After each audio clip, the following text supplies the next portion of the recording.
प्यारे समाजवासियों और हिंद के बसनीक, प्यारे हम वतन साथी, सभी को मेरी ओर से जय भारत। जैसा कि आप सभी जानते हैं, इस वक्त देश किस कदर किन मुसीबतों से और मुश्किलों से गुजर रहा है, जिसमें जन जन यानी कि हर भारतवासी बेहद परेशान और भयभीत हो चुका है। ऐसे में प्रशासन हर मुमकिन कोशिश में लगा हुआ है, यहाँ तक कि भारत सरकार की सेना, फ्रंटवेयर्स, डॉक्टर्स और अन्य वो कर्मचारी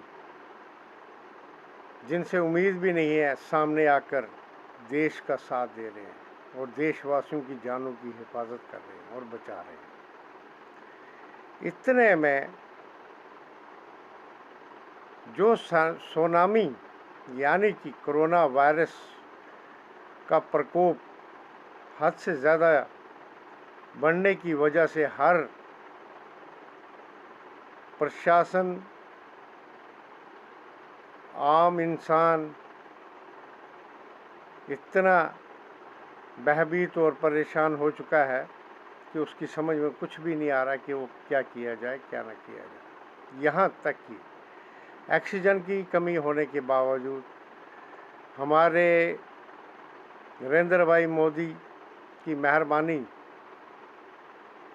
की वजह से तमाम मित्र देश सामने आए और उन्होंने हर मुमकिन सहायता का आश्वासन देकर देश को सूचित किया कि आप घबराइए नहीं, हर तरह की आपको हर संभव आपकी मुमकिन कोशिश की जाएगी।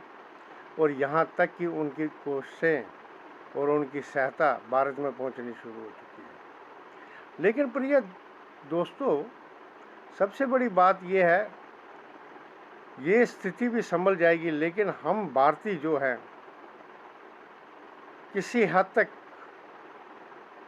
कई बातों का पालन नहीं करते, जबकि प्रशासन की ओर से हर तरह के निर्देश देश जारी करदा जो है, मीडिया के ज़रिए बार बार हर इंसान को हदायतें दी जाती हैं।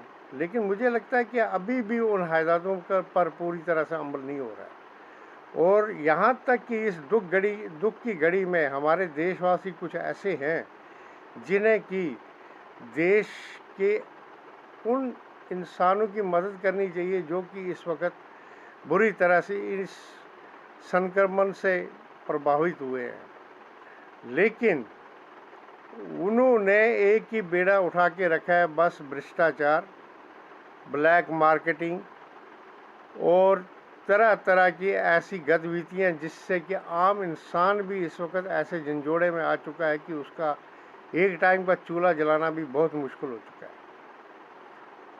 अगर आप आम इंसान की रसोई की ओर नज़र उठाकर देखेंगे तो शायद एक इंसान के लिए चूल्हा जलाना भी आजकल बहुत मुश्किल है और एक टाइम का खाना खाना भी बहुत मुश्किल हो चुका है। फूड ऑयल को ही लीजिए, कम से कम 200 रुपये के हिसाब से किलो, और दालें देखिए 150 की दर से ऊपर, और बाकी सब्जियों की तो बात छोड़िए आप। तो मुझे लगता है कि अगर ऐसा लोग करेंगे तो उनका भला हो या ना हो वो तो ईश्वर ही जाने, लेकिन इस संकट की घड़ी में ऐसा मत कीजिए। देश को बचाने की कोशिश कीजिए, अपने प्रशासन का साथ दीजिए।